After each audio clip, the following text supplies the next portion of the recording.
What if the smartest tiny house floor plan ever designed was invented over 200 years ago by people who had almost nothing? No hallways, no wasted space, rooms lined up like bullets in a barrel, front door straight through to the back. You could fire a shotgun from one end and the bullet wouldn't hit a single wall. That's a shotgun house. And right now, in 2026, architects in Houston, Nashville, and Austin are racing to bring it back.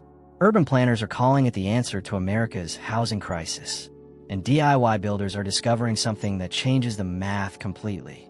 While a premium THOW, a tiny house on wheels, is now routinely running $100,000 to $140,000 due to trailer costs and high-end materials, a permanent foundation shotgun build on a skinny urban infill lot can come in at a fraction of that. No trailer, no depreciation, no annual registration fees. Just real property on real land. But here's what almost nobody is telling you.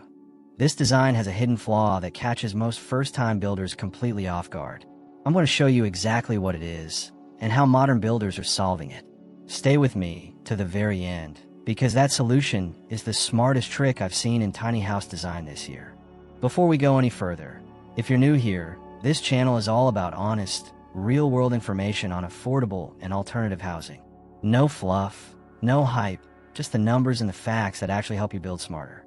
Hit subscribe and tap the bell right now so you don't miss a single video. Let's get into it. Let's start at the beginning, because a lot of people have seen a shotgun house without ever knowing what they were looking at. A shotgun house is a long, narrow, single-story structure, typically no more than 12 to 14 feet wide, where every room is lined up in a straight line from the front door to the back door. No hallways. You move through the house room by room, like walking through train carriages. Living room first, then a bedroom or two, then the kitchen at the back. When both doors are open, you can see, or according to the legend, shoot, straight through the entire house from front to back without hitting anything.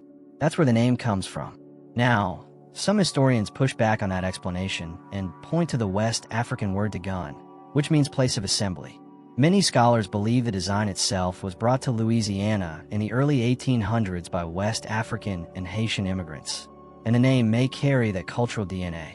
History and legend are tangled together here, and honestly, that makes the story even richer.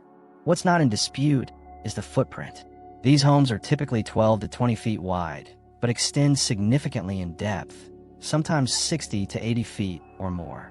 Most clocks are somewhere between 400 and 1,200 square feet, which puts the smallest ones squarely in tiny house territory. And here's the part that should immediately catch the attention of anyone watching a channel called Affordable Tiny Homes. The shotgun house was engineered from the very beginning to solve exactly the problems we talk about every single week. Small lots, limited budgets, hot climates with no air conditioning, the need to fit more people in a less space. This design is not an accident. It is 200-plus years of field-tested intelligence. The shotgun house first took root in Louisiana in the early 1800s, and it spread rapidly for one simple reason. It was the perfect fit for city lots of that era. New Orleans became the epicenter of shotgun culture because the standard city lot there measured 30 feet wide by 120 feet deep, far too narrow for the wider homes that were fashionable at the time. The shotgun design fit that lot like it was custom-made, and builders could stack multiple properties along a single block. Maximizing land use before maximizing land use was even a phrase people used. By the 1880s and 1890s, shotgun homes were being built across all of New Orleans, from the French Quarter to African-American neighborhoods, to the Irish Channel and Esplanade Ridge. The design also took hold in Louisville, Kentucky, which today has more shotgun houses in terms of variety and sheer numbers than almost anywhere outside New Orleans itself. These were working-class homes. Honest homes. Homes built for people with real budget constraints and real lives. And that history shows up in every dimension of the design. Here's the cultural footnote that always gets people. Elvis Presley grew up in a shotgun house. His birthplace in Tupelo, Mississippi, a 450 square foot, two-room shotgun shack built by his own father, is now a museum. The king of rock and roll started life in a home with no hallways and rooms lined up in a straight line. That tells you something about who these houses were built for, and how far a well-designed small home can take a person. Now fast forward to 2026. Arch Daily published a major feature titled Reconsidering the Shotgun House, between preservation, experimentation, and displacement in May of this year. The piece documents how the design is experiencing a full-scale revival in American architecture. Cities focused on urban infill development, fitting new housing on underutilized narrow lots inside existing city boundaries, are turning to the shotgun footprint because it works on lots that are simply too slim for conventional construction. Architects in Houston, Nashville, and Austin are building modern versions using the same narrow, deep footprint, but adding contemporary upgrades. Clerestory windows, metal roofing, sliding glass doors that connect the interior to outdoor spaces.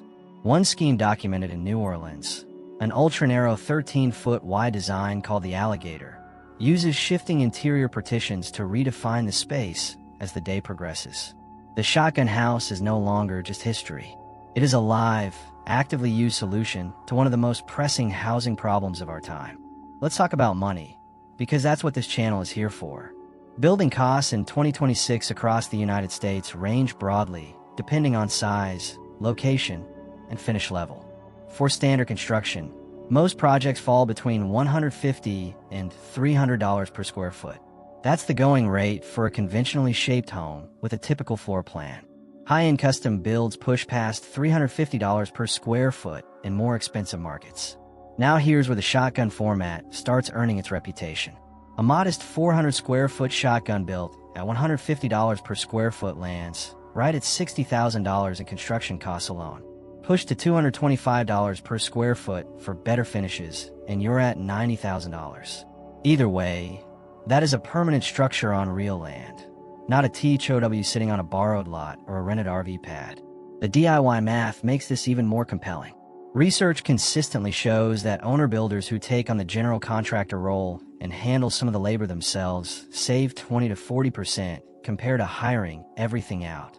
On a small shotgun build, that gap can be the difference between a $60,000 project and a $90,000 one. The design itself saves money in several structural ways. The foundation is simple. A long, narrow rectangle on a slab or pier foundation is one of the most straightforward pours a contractor does, with no odd angles, no bump outs, no complicated corners. The framing is efficient. You're building essentially one long box, and the roof line can be a simple gable or shed roof running the length of the structure. Fewer hips, fewer valleys, fewer places for water infiltration and labor costs to climb. The economics are equally favorable. Urban infill lots that can't support a conventional home because they're too narrow often sell at a discount precisely because most buyers can't figure out what to do with them. A shotgun design can go on a lot as narrow as 15 feet with proper planning. That opens up land purchasing options that most buyers never even consider. If you want real-world market data, here's what the current New Orleans market looks like right now in 2026. Unrenovated shotgun houses are selling for between $70,000 and $200,000. Fully restored examples in desirable historic districts are reaching $350,000 to $600,000 and above. A 523 square foot shotgun in New Orleans Treem neighborhood was listed for $100,000, described by the listing agent as having everything you need and nothing you don't. That is not bad for a home style that critics once dismissed as outdated. Now let's get into what actually makes this floor plan special, because there are some genuine engineering advantages that modern builders are rediscovering. The first one is natural ventilation. When the front door and the back door of a shotgun house are both open, you get a natural wind tunnel running through the entire length of the home. In climates that can be punishingly hot, this was life-changing before air conditioning existed. The alignment of the doors creates cross-ventilation that cools the entire interior without a single kilowatt of electricity. In 2026, with energy costs continuing to climb and a growing number of tiny house builders prioritizing off-grid or low-utility living, this is not a historical curiosity. This is a design feature worth engineering around. The second advantage is a lot of efficiency. Because the home presents its narrowest face to the street, you can fit more homes on a single block. This is exactly why New Orleans adopted the design so enthusiastically, and it's exactly why modern urban planners are excited about it again. The shotgun footprint is ideal for ADU development, accessory dwelling units built on existing properties, in cities where lot coverage rules restrict wide structures. The third advantage is construction simplicity. There are no load-bearing complications from complex, intersecting roof lines. The floor plan is essentially a rectangle, which means material quantities are easy to calculate, waste is reduced, and the build sequence is straightforward from foundation to roof. The fourth advantage is space efficiency. Here's what most people miss about the shotgun layout. Because there are no internal hallways, every single inch of the floor plan is usable living space. In a conventional tiny home, hallways can consume 8 to 12% of total square footage. A 600 square foot home wastes 50 to 70 square feet just on corridors that do nothing except get you from one room to another. The shotgun house eliminates that entirely. Alright, I promised you the hidden flaw at the top of this video, and it's time to deliver. Here it is, privacy. In a traditional shotgun house, you walk through rooms to reach other rooms. There is no way to get from the front of the house to the back without passing through every space in between. In a 2 or 3 room layout with one person living alone, this is a non-issue. But the moment you have guests, a roommate, a partner who keeps different hours, or a child who needs to get to the bathroom at night without crossing through a sleeping adult's bedroom, the traditional shotgun layout creates friction. Middle rooms also tend to be darker than rooms at either end of the house. The side walls of a shotgun house are typically close to property lines, which limits window placement. Without deliberate design intervention, the rooms in the center of the home can feel like interior caves, despite being perfectly sized spaces. And furniture placement can be genuinely challenging. The narrow width of a traditional shotgun house, often 12 to 14 feet, means that once you account for wall thickness, you're working with roughly 10 to 12 feet of usable interior width. Placing a sofa, a coffee table, and a media unit in that width without blocking the traffic path through the room requires planning. These are real challenges. I'm not going to minimize them, but here is what modern designers are doing to solve every single one of them. And this is the part 1 promised you at the start of the video. The first fix is sliding or barn doors. Installing a sliding door between each room gives you the option to close off individual spaces for privacy without consuming any floor area. A traditional hinge door requires a 3-foot swing clearance. A sliding door requires 0. In a narrow home, that's a meaningful gain. The second fix is the side corridor. Some modern shotgun-inspired designs add a narrow internal corridor along one side of the home, just wide enough for passage. This allows you to reach any room without walking through the others. It reduces usable room width by about 3 feet, but in a home that's 18 or 20 feet wide instead of 12, that trade-off is entirely workable. The third fix for the dark middle room problem is the skylight or clerestory window. A skylight directly over the central room brings natural light in from above, bypassing the sidewall limitation entirely. Clerestory windows, those high horizontal windows placed near the roofline, accomplish the same thing while providing privacy since they're above eye level from the outside. The fourth fix is the camelback addition. This is a historic variation on the shotgun design used in New Orleans for generations. A camelback adds a second-story section at the rear of the home, typically housing a bedroom or bathroom at an elevated level. It nearly doubles usable space without expanding the ground floor footprint. One important clarification for anyone planning a new build from scratch: the cost range of $80,000 to $150,000 or more for a camelback reflects what it costs to add a second story to an existing historic structure, which involves reinforcing old framing, navigating preservation codes, and working around occupied space. If you are starting a brand new build and designing the camelback from day one, your costs will be structured differently and potentially more efficient. Either way, the camelback changes the character of the home entirely. These are not workarounds. They are deliberate design choices that the best shotgun builders have been using for decades. Let's run through the main variations, because not all shotgun houses are built the same way, and knowing the types helps you identify which format fits your situation. The single shotgun is the original and most common format. 1 room wide, 2 to 4 rooms deep, 1 story, straight line from door to door. This is the classic design and the most affordable to build from scratch. The double barrel or double shotgun is 2 single shotgun units sharing a central wall, arranged side by side as a semi-detached pair. This configuration allowed builders to fit more units onto a single lot while sharing foundation and wall costs. Today, it maps almost perfectly onto the concept of a duplex ADU. Build one unit for yourself, rent the other, and offset your housing costs. The camelback shotgun adds a second story at the rear of the home while keeping the front at single-story height. Viewed from the street, you see the low front profile of a traditional shotgun. Walk to the back, and the home rises. It's a clever way to add square footage without affecting the streetscape or triggering full two-story permit requirements in some jurisdictions. The side hall shotgun is a later evolution where a narrow corridor runs along one side of the home, giving access to each room independently.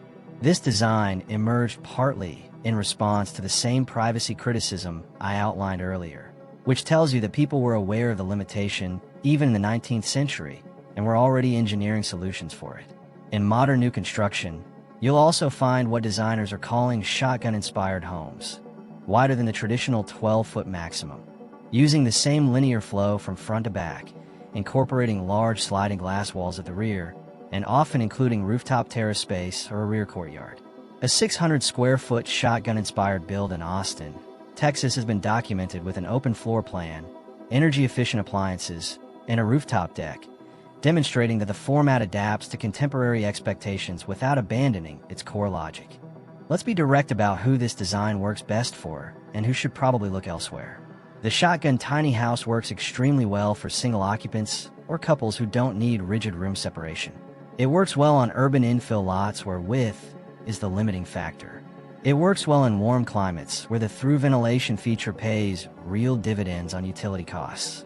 It works well for vacation rental builds where the charm and character of the format is genuinely marketable. And it works well for ADU development on existing properties where the narrow footprint fits beside or behind a primary home without overwhelming the lot. If you're building in a city that's embracing ADU policies, which includes a growing list of municipalities across the country, the shotgun proportions may actually align with local zoning guidance better than a more conventional tiny home design. Now, who should think carefully before committing to this format? Families with children face real privacy challenges in a linear layout where rooms connect to rooms. Multi-generational households with varying schedules may find a through traffic problem exhausting in daily use. Anyone who needs a dedicated home office or studio where sound isolation matters will need to plan carefully for acoustic separation between rooms. And if you're building in a very cold climate, be honest with yourself about the ventilation feature. A design that excels at passive cooling through cross-ventilation also requires careful air sealing and insulation work in a northern climate to prevent that same airflow from becoming a heat loss problem in winter. These are not deal breakers. They're design considerations. Every home type has trade-offs, and the shotgun house is no different. The resurgence of the shotgun format in 2026 is not just nostalgia. Builders who are working with this design today are incorporating features that were not on the radar of 19th century craftsmen. Thermal performance is a major focus. Modern shotgun builds are using advanced insulation in the wall cavities, airtight building envelopes with controlled mechanical ventilation, and high-performance windows that manage solar gain. The passive cooling of the original design gets supplemented with a mini-split system for the rare days when even cross-ventilation is not enough. Energy efficiency upgrades have become standard on restored shotgun homes as well. Updated plumbing, electrical systems, and HVAC are part of virtually every serious renovation. The bones of a well-built historic shotgun, particularly the old-growth heart pine flooring that turns up under carpet and linoleum in New Orleans homes with stunning regularity, are often worth preserving. Professional refinishing of those original floors runs $3 to $6 per square foot and produces results that no modern material can replicate. The outdoor space connection is another area where modern shotgun builds are evolving. The original design focused on interior flow from front to back. Today's builders are adding rear patios, screen porches, or small courtyard spaces that extend the livable area beyond the four walls. In a 600 square foot shotgun, a well-designed 150 square foot rear deck can feel like an additional room without the permitting complexity of enclosed square footage. And the vacation rental market is paying close attention. A shotgun house in a walkable urban neighborhood with historic charm and a story to tell is a genuinely differentiated product in a market saturated with generic short-term rentals. The character of the design, the front porch culture, the distinct room flow, the visual connection from front to back, these are things guests notice and remember. Let's bring this home. The shotgun house is 200 years old. It was designed by people with very little money, building on very little land, in very hot weather, before electricity existed. And in 2026, when we are collectively trying to figure out how to build more housing on less land for less money in a world of rising energy costs, this ancient design keeps showing up in the answers. That is not a coincidence. That is good engineering. The hidden flaw I promised you, the privacy problem, is real. It has always been real. People knew about it in 1880, but the solutions are equally real. Sliding doors, side corridors, skylights, camelback additions, and deliberate furniture zoning. A thoughtful builder can take the shotgun format and solve every one of its traditional weaknesses without abandoning what makes the design exceptional. Here is my honest take. If you have access to a narrow urban lot, or you're looking for a tiny home design that prioritizes passive ventilation, space efficiency, and construction simplicity, the shotgun house deserves to be at the top of your research list in 2026. The economics are favorable. The construction logic is sound. The history is real. And the modern applications, from ADUs to vacation rentals to urban infill homes, are proven. Do not let the name fool you into thinking this is a niche or outdated concept. The king of rock and roll started his life in a shotgun house. Urban planners are building them right now on lots that can't hold anything else. And some of the most thoughtful architects working today are rediscovering what 19th century builders figured out the hard way. If you found this video useful, the next step is to subscribe and browse this channel's full library on affordable and alternative housing. We've covered barn-dominiums, yurts, container homes, ADU design, and dozens of other formats with the same approach. Honest data, real numbers, and no hype. Drop a comment below and tell me, would you live in a shotgun tiny house? I read every comment, and I want to know what you think. Thanks for watching all the way to the end. I'll see you in the next one.